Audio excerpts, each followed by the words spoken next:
الحمدللہ وحدہ والصلاة والسلام علی من لا نبی بعدہ اما بعد فاعوذ باللہ من الشیطان الرجیم بسم اللہ الرحمن الرحیم کلا انہم عن ربہم یومئذ لمحجوبون ثم انہم لصال الجحیم، نہیں تو یقیناً انہیں اس روز اپنے رب سے دور کر دیا جائے گا، پھر وہ ضرور دوزخ میں داخل ہو جائیں گے۔ سامعین، آج ہماری سورہ المطففین کی آیہ مبارکہ نمبر 16 تک کی تلاوت و ترجمہ کا شرف نصیب ہوا۔ آج کی آیہ مبارکہ میں کل والی آیہ مبارکہ کے جو آخری الفاظ آپ نے سماعت کیے، کلا بل ران علی قلوبہم ما کانوا یکسبون، کہ رب ذوالجلال نے فرمایا نہیں بلکہ اللہ نے ان کے دلوں پر زنگ لگا دیا ہے، اور زنگ انہوں نے خود اپنے برے اعمال کی وجہ سے اپنے دل کو سیاہ کر کے لگایا ہے۔ اس کے بعد فرمایا کہ اب ان کی سزا ایک اور ہے، اور وہ کیا ہے؟ کلا، ہرگز نہیں، یقیناً انہم عن ربہم، یہ لوگ اپنے رب سے یومئذ، اس روز، لمحجوبون، حجاب زدہ ہوں گے۔ محجوبون کا معنی کیا ہے؟ حجاب ہو جائے گا، ان کفار اور اللہ کے درمیان حجاب آ جائے گا۔ حجاب کا معنی کیا ہوتا ہے؟ پردہ۔ جیسے عورت حجاب کرتی ہے، کیا مطلب؟ پردہ۔ اب یہ اللہ اور کافر کے درمیان حجاب کا کیا مطلب ہے؟ کیا یہ سزا کے طور پہ ہے؟ تو ظاہر ہے اگر یہ سزا کے طور پہ ہے کہ اللہ کافر سے حجاب کر لے گا اور اس کے درمیان اور کافر کے درمیان حجاب ہو جائے گا، پردہ ہو جائے گا، کیا مطلب؟ پردہ عورت کا ہوتا ہے تو اس کا کیا مطلب ہوتا ہے؟ اسے کوئی دیکھ نہیں سکتا۔ تو گویا حجاب کا اصل مقصد کیا ہوا؟ غیر کی نظر سے بچنا، نظر نہ آنا، یہ حجاب ہے۔ تو اگر کوئی ایسا حجاب ہو جس میں یہ مقصد نہ حاصل ہو رہا ہو تو اسے حجاب نہیں کہتے، اسے فیشن تو کہہ سکتے ہیں لیکن حجاب نہیں کہہ سکتے۔ حجاب وہی ہے جو غیر محرم اور اس عورت کے درمیان اس کی دیکھنے سے اور اس کی نظر سے اسے محفوظ کر دے، وہ حجاب کہلاتا ہے عربی زبان کے اندر۔ اب یہاں پہ اللہ تعالیٰ نے کافروں کے بارے میں یہ فرمایا کہ ان کے درمیان اور میرے درمیان حجاب ہو جائے گا اور وہ مجھے دیکھ نہیں سکیں گے۔ یہ اللہ کی طرف سے بطور سزا کافروں کے لیے عذاب ہے۔ تو جب کافر کے لیے یہ بطور سزا ہے تو بندہ مومن کے لیے پھر انعام کیا ہوگا؟ بندہ مومن کا انعام اس کے برعکس ہوگا کہ اللہ جب اپنے بندے کو انعام سے نوازے گا تو اس کے درمیان اور اللہ کے بندے کے درمیان سارے حجابات اور پردے اٹھا دیے جائیں گے۔ اب اللہ کے بندے مومن کامل اور صالح اور اللہ کے برگزیدہ بندے، اللہ ان سے اپنے سارے حجابات کو اٹھا دے گا، اور یہ بڑا انعام ہوگا اہل جنت کے لیے، اہل ایمان کے لیے، اہل وفا کے لیے، اہل نظر کے لیے۔ یہ بڑا، سب سے بڑا انعام ہوگا کہ اللہ تعالیٰ انہیں اپنے دیدار گوہر بار سے نواز دے گا۔ اللہ کا دیدار، سبحان اللہ، سبحان اللہ، اللہ کا دیدار۔ سورہ قیامہ میں اس کی تفسیر وہاں میں نے عرض کی تھی، آپ کو یاد ہو، آیہ مبارکہ نمبر 22 اور آیہ مبارکہ نمبر 23 اسی مضمون پہ ہے۔ وجوہ یومئذ ناظرہ، اس دن کچھ چہرے بڑے تر و تازہ ہوں گے۔ الی ربہا ناظرہ، وہ اپنے رب کے چہرہ انور کا دیدار کر رہے ہوں گے۔ اللہ نے سورہ قیامہ میں وہاں قیامت کے مناظر میں جہاں ہول ناکیوں کا ذکر کیا اللہ نے، اور بڑا وہاں پہ اللہ نے جھنجھوڑا ہے سورۃ القیامت کے اندر، وہاں ساتھ انعام کا بھی ذکر کیا۔ فرمایا یاد رکھنا اس دن قیامت کے لمحے میں تمام لوگ انتہائی قسم پرسی اور مصیبت کی گھڑی میں ایسے گر چکے ہوں گے کہ پسینے میں شرابور ہیں، لیکن اسی لمحہ میں کچھ ایسے لوگ بھی ہوں گے وجوہ یومئذ ناظرہ کہ ان کے چہرے بڑے تر و تازہ ہوں گے، نہ چہروں پہ پسینہ ہوگا، نہ پشیماں ہوں گے، نہ وہ کسی غم کے اندر ہوں گے۔ تو کیا خوش کیوں ہوں گے؟ ان کے چہرے تر و تازہ کیوں ہوں گے؟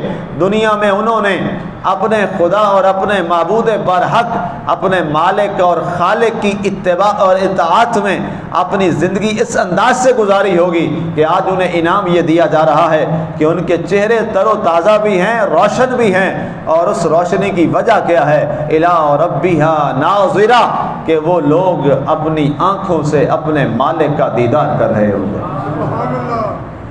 اور واقعی اہل نظر وہی اہل نظر کہلاتا ہے جس کی نظر میں ساری نظر کا پیدا کرنے والا خدا آ جائے۔ یہ اصل میں نظر کا مصرف ہے۔ اللہ نے اگر آنکھیں دی ہیں تو پھر اللہ سے یہ دعا ضرور مانگا کیجیے، اے میرے مالک تو نے بصارت دی ہے تو اب ان آنکھوں میں قرآن کی روشنی بھی اتار دے۔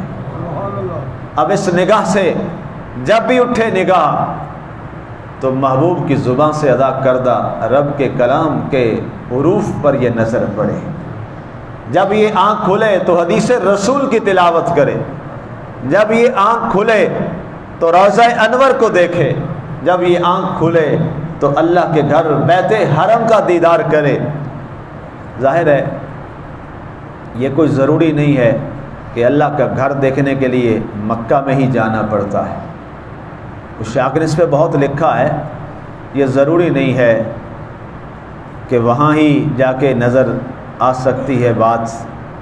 اگر سبحان اللہ شعر مجھے یاد آ گئے، دل کے آئینے میں ہے تصویر یار، دل کے آئینے میں ہے تصویر یار، جب ذرا گردن جھکائی دیکھ لی۔ سبحان اللہ۔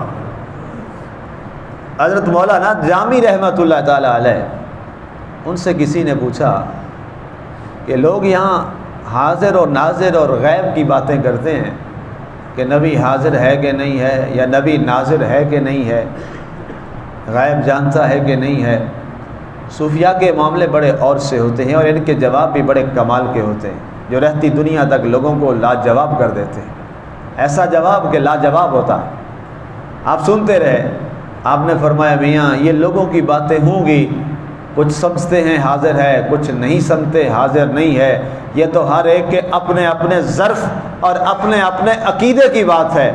ہاں میں تمہیں اپنی بات بتا دیتا ہوں، کوئی حاضر کہتا ہے وہ اس کا اپنا معاملہ ہوگا، کوئی نہیں کہتا اس کا اپنا معاملہ ہوگا۔ تم نے چونکہ سوال عبد الرحمن جامی رحمۃ اللہ تعالی علیہ سے کیا ہے تو جامی کا مسلک سن لو کہ میرا مسلک کیا ہے۔ آپ نے فرمایا جس لمحہ سیکنڈ کے لیے بھی اگر میں رخ یار مصطفیٰ صلی اللہ علیہ وسلم کو اپنی نظروں سے حجاب میں اور غائب دیکھوں، میں اسی وقت اپنے آپ کو کافر سمجھتا ہوں۔ اللہ اکبر اللہ اکبر، میں اپنے آپ کو کافر سمجھتا ہوں۔ لوگ حیران ہو گئے، سائل بے ہوش ہو گیا، کہا جی آپ نے کیا کہہ دیا کہ میں کافر سمجھتا ہوں؟ فرمایا ہاں، میری زندگی میں کبھی ایک سیکنڈ بھی ایسا نہیں آیا جب میرا محبوب میری نظروں میں بسا نہیں ہوتا۔ یہ اہل محبت کا معاملہ ہے۔ اور اسی کے بارے تھا نا، 3 دفعہ گئے حاضری کے لیے روضہ رسول پہ، تینوں دفعہ نہیں اجازت میری، مولانا جامی عبد الرحمن جامی رحمۃ اللہ تعالی علیہ، تینوں بار، اور جانے کا انداز بھی بڑا عجیب تھا۔ پہلی دفعہ گئے چرواہا بن کر، گڈریا تھا، مدینہ کے قرب و جوار میں بکریاں چراتا تھا، اس سے یاری لگائی، کہا یار جب بکریاں لے جائے میں تیرے ساتھ فری کام کروں گا، مجھے بھی ساتھ لے جانا۔ تو جب اس حد تک پہنچے تو خواب میں اس وقت کے خلیفہ کو آقا کریم علیہ السلام کا دیدار ہوا۔ فرمایا 2 چرواہے آ رہے ہیں، ان میں جو فلاں شکل کا چرواہا ہے اس کو نہ آنے دے۔ واپس ہو گئے، بڑے پریشان ہوئے، کیا غلطی ہو گئی ہے؟ آقا نے قبول نہیں فرمایا۔ اتنا عاشق جس کی 1 سیکنڈ بھی نظر جدا نہیں ہوئی چہرہ رسول صلی اللہ علیہ وسلم سے۔ دوبارہ کیا کیا؟ دوبارہ ایک قافلہ آ رہا تھا، اس قافلے کے ساتھ شامل ہو گئے کہ میں جناب تمہیں پانی پلایا کروں گا، سکایا بن جاتا ہوں۔ مشقی بن کے چل پڑے۔ ظاہر ہے جب یار کو حاصل کرنا ہو تو پھر جو رنگ بھی آ جائے رنگ تو لینا پڑتا ہے، یہ تو پھر ہوتا ہے نا جی۔ گئے، پھر آقا کا دیدار ہوا اس وقت کے خلیفہ کہ فلاں شخص مشق پہن کر قافلے کو پانی پلانے والے کی صورت میں آ رہا ہے، اس کو واپس کر دو۔ پھر جامی صاحب واپس، بڑے پریشان ہوئے۔ اللہ اکبر، تیسری بار ایک قافلہ جا رہا تھا، انہوں نے کہا یار اس طرح کرو، مجھے کسی کجاوے میں بند کر لو، میں تمہارا احسان مند ہوں گا، مجھے ساتھ لے جاؤ۔ بڑی محنت سماجت کی، وہ مان گئے، کجاوے میں بند کر دیا اونٹ کے اوپر۔ اب ظاہر ہے اس کی تو تلاشی کوئی نہیں ہوتی تھی کہ اناج والا ہے، اونٹ جا رہا ہے۔ تو پھر سرکار دو عالم صلی اللہ علیہ وآلہ وسلم نے خواب میں فرمایا فلاں اونٹ پر کجاوے میں سلا ہوا ہے، اس کو وہاں سے نکال کے واپس کر دو۔ جب تیسری بار یہ واقعہ ہوا نا تو جامی صاحب واپس گئے اور بس کمرے میں اپنے آپ کو مقفل کر لیا اور رو رو کے برے حالات کر دیے۔ ایک دن گزرا، رات گزر گئی، نہ کھانا نہ پینا نہ بات نہ کوئی گفتگو، بس آنسو ہیں اور رو رہے ہیں، رو رو کے اپنے آپ کو ہلاکت تک ڈال دیا۔ رات جب کچھ لمحے کے لیے سجدے میں آنکھ لگی تو جو ہی آنکھ لگی تو آنکھ لڑ گئی، آنکھ ایسی لڑی کہ آقا کا دیدار ہو گیا۔ اور آقا فرمانے لگے جامی روتا کیوں ہے؟ کہا حضور جامی روئے نہ تو اور کیا کرے، اسلام میں خودکشی حرام نہ ہوتی تو میں خودکشی کر لیتا، کہ 3 بار جانے کا دل چاہا، تڑپ کے گیا، پتہ نہیں کیا جرم ہوا ہے آپ کے دربار کے آداب کے خلاف کہ آپ نے 3 بار مجھے واپس کروا دیا، مجھے پتہ ہے کہ آپ ہی واپس کرواتے رہے مجھے، اب رو رہا ہوں، اللہ مجھے معاف کر دے، آپ کے دربار میں رو رہا ہوں، مجھے معاف کر دیجئے، کیا غلطی ہے؟ اللہ اکبر، ذرا جواب دل تھام کے سنیے گا۔ مسکرا کے فرمایا آقا کریم علیہ السلام نے جامی اور تیرا کوئی گناہ تھوڑا ہی ہے، تو اتنے آداب بجا لاتا ہے، حقیقت یہ ہے کہ تو مجھ سے اتنا عشق کرتا ہے، تو مجھ سے اتنا عشق کرتا ہے کہ جب میرے روضے پہ آ کے تو نے حاضر ہو کے کہنا تھا السلام علیکہ یا رسول اللہ، فرمایا میرا دل چاہنا تھا کہ میں نکل کر تجھے ملوں، لیکن شریعت کا پردہ تھا اس لیے تجھے اپنے روضے پہ آنے ہی نہیں دیا۔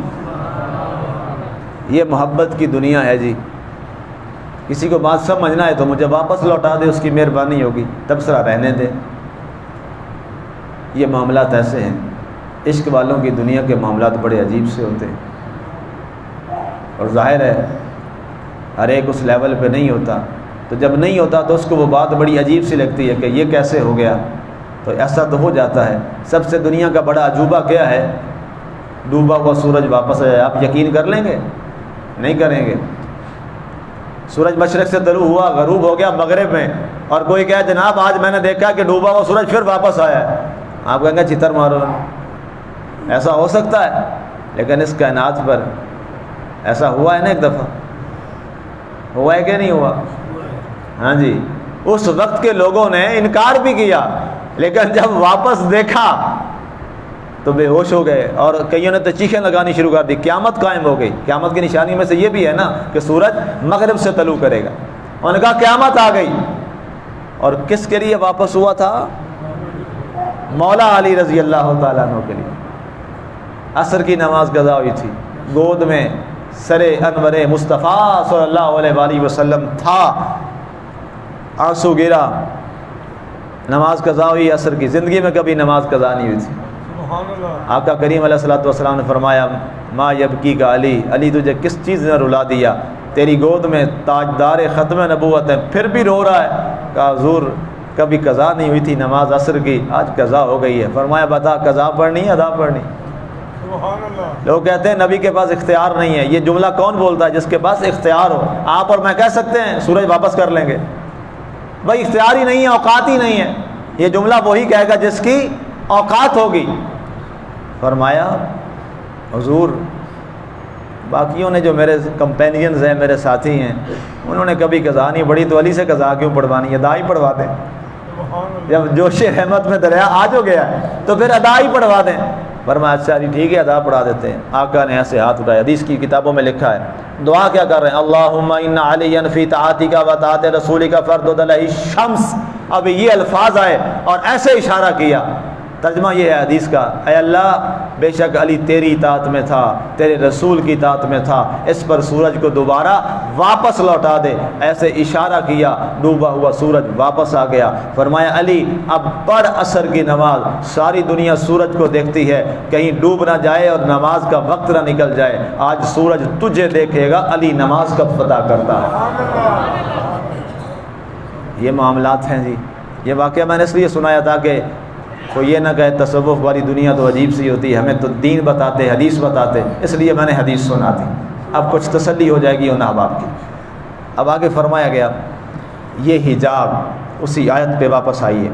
حجاب کافر اور اللہ کے درمیان حجاب ہے, پردہ ہے. مومن اور اللہ کے درمیان کوئی حجاب نہیں ہے, کوئی حجاب نہیں ہے.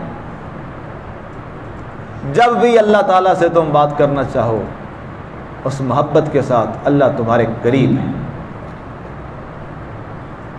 جب بھی چاہو.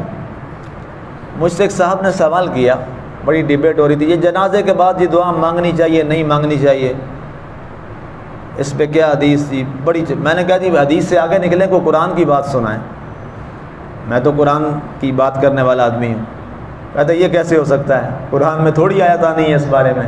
میں کہا نہیں جناب, قرآن کو سمجھنا چاہیے.